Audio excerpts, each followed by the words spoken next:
नमस्कार साथियों, एक बार फिर से आपका अपने YouTube channel are square fantastic class में स्वागत है। दोस्तों आज की वीडियो में चर्चा करें क्लास 10वीं के मैथ में प्रश्नावली 13.2।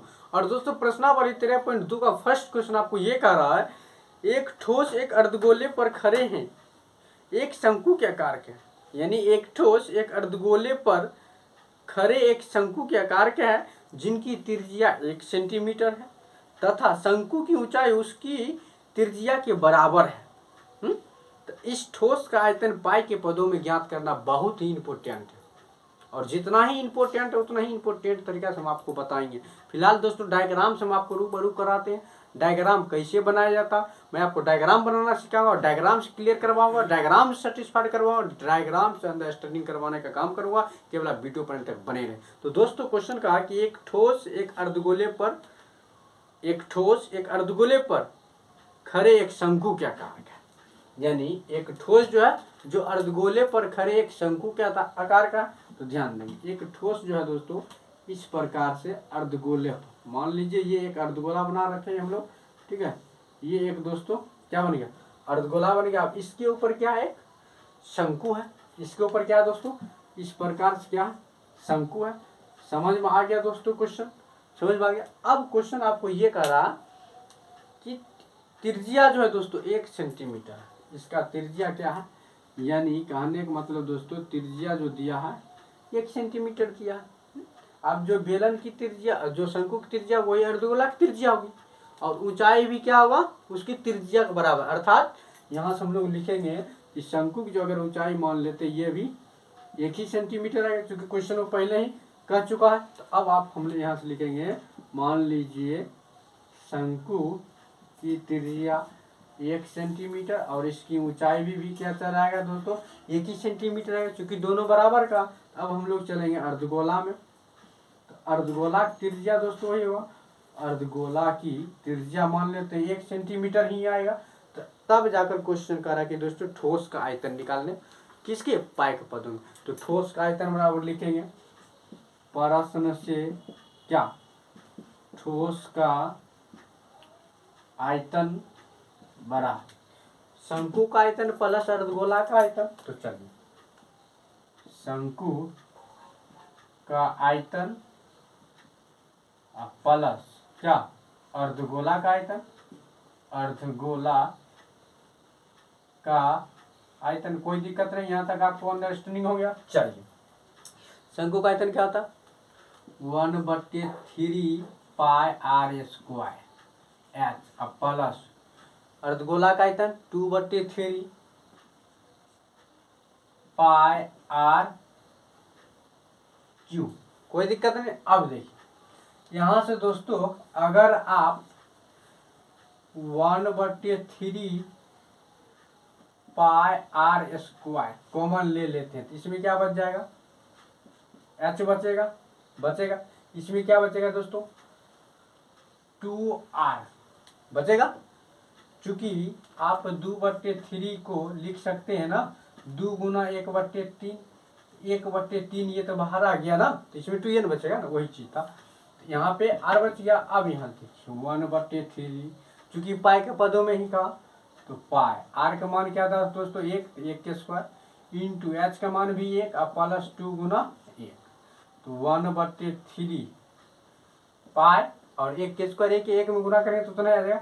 इधर क्या आ जाएगा दोस्तों 1 प्लस 2, तो 1/3 क्या आएगा, ये 2 यानी पाई है तो पाई दे दीजिए, और 2 1 3 गुना में 3 से 3 कट गया, तो ये क्या आएगा दोस्तों पाई सेंटीमीटर क्यूब। पाई का पद में आंसर आ गया। तो आपको समझ में आ गया दोस्तों, तो वीडियो को लाइक करें, हमारे चैनल को सब्सक्राइब करें। फिर हम तो दोस्तों शानदार तरीके से मॉडल तैयार करते हैं। ध्यान देंगे, मॉडल आपको ये करा कि दोस्तों एक बेलनाकार है, एक बेलन है, इस प्रकार से दोस्तों एक बेलन है। शानदार तरीके से मैंने पहले ही बोला, आपको डायग्राम से हम सेटिस्फाइड कराएंगे। एक दोस्तों बेलन है और इसके दोनों सिरों पर क्या है दोस्तों, एक शंकु लगा हुआ। इस प्रकार से करा कि मॉडल तैयार करने के लिए, यानी इस प्रकार से इसके दोनों सिरों पर क्या लगा है दोस्तों, शंकु लगा है। इधर भी और इधर भी इसमें शंकु लगा। यह दोस्तों बन गया मॉडल। यह क्या बन गया, मॉडल। अब हमको करना क्या है, मॉडल में क्या दिया है उसको पहले डन करते हैं। यानी बेलन की जो ऊंचाई दिया दोस्तों, अर्थात दोस्तों यहाँ से यहाँ तक की दूरी नहीं दिया है, यानी टोटल पूरे मॉडल की ऊंचाई दिया है, अर्थात यहाँ से यहाँ तक दिया है 12 सेंटीमीटर पूरे मॉडल की ऊंचाई दे रखा। ठीक है, उसके बाद प्रत्येक शंकु की त्रिज्या ऊंचाई जो है दोस्तों 2 सेंटीमीटर, यानी यहाँ से यहाँ तक जो शंकु दिया हुआ उसकी ऊंचाई 2 सेंटीमीटर, यहाँ भी 2 सेंटीमीटर, अर्थात शंकु की ऊंचाई 2-2 सेंटीमीटर दे रखा। मॉडल का दोस्तों व्यास जो दिया हुआ दिया है 3 सेंटीमीटर, अर्थात इस प्रकार से दे रखा। तब जाकर आके मॉडल का आयतन निकालने के लिए तो आराम से बेलन का आयतन बेलन का आयतन प्लस 2 शंकु का आयतन शानदार तरीके से। फिलहाल देखिए क्या दिया है, इससे हम लोग पहले लिख लेते हैं। लिखेंगे बेलन की व्यास अर्थात डी दिया है 3 सेंटीमीटर, यहाँ से हम लोग आर निकालेंगे तो d/2 अर्थात 3/2 सेंटीमीटर निकल गया। क्या त्रिज्या निकल गया। अब जो बेलन की त्रिज्या होगा वही शंकु की भी त्रिज्या होगा कि नहीं। चलिए अब हम लोग बेलन की जब ऊंचाई निकालेंगे तो ऊंचाई कैसे निकलेगा, पूरे मॉडल में से, यानी पूरे मॉडल की ऊंचाई आप -2 को शंकु की ऊंचाई कर देंगे तो बेलन की ऊंचाई निकल गया।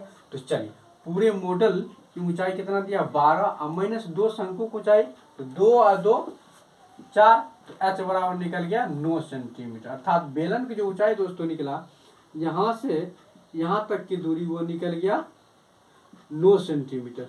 ऊंचाई कैसे निकाले, चलो पूरे डायग्राम यानी पूरे मॉडल की ऊंचाई और -2 को शंकु, अर्थात यहाँ से लेकर मान लीजिए ये है, ठीक है, और यहाँ से लेकर के यहाँ तक पूरे दिया है 12 सेंटीमीटर, कोई दिक्कत नहीं दे रखा।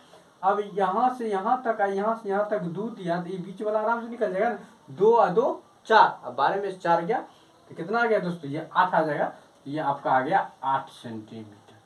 कितना निकल गया 8 सेंटीमीटर। क्या निकल गया, ऊंचाई बेलन की ऊंचाई 8 सेंटीमीटर। तो अब आपको क्या निकालना है दोस्तों, तो अब हम लोग चलते हैं शंकु में।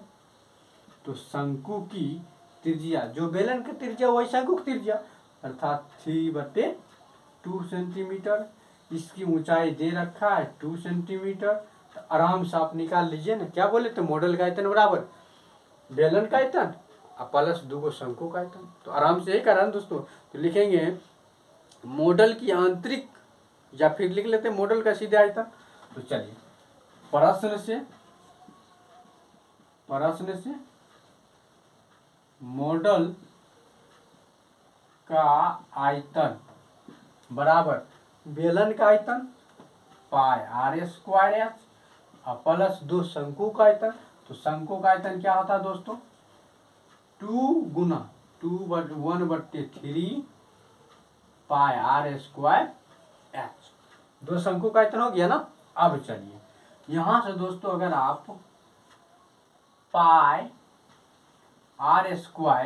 h अगर कॉमन ले लेते, h नहीं कॉमन लेना क्योंकि दोनों का h क्या है अलग अलग है। तो यहाँ पे दोस्तों हम क्या करेंगे πr ही कॉमन लेंगे। तो πr² कॉमन लीजिए, इधर बचेगा h और इधर बच जाएगा दोस्तों क्या कहते हैं, तो इधर आपका बच जाएगा h कॉमन ले लिए तो इधर बचेगा आपका 2/3 और h, ये बचेगा πr² पर इसको कॉमन ले लिए। अब देखिए पाई का मान 22/7, r का मान दोस्तों क्या दिया 3/2, तो 3/2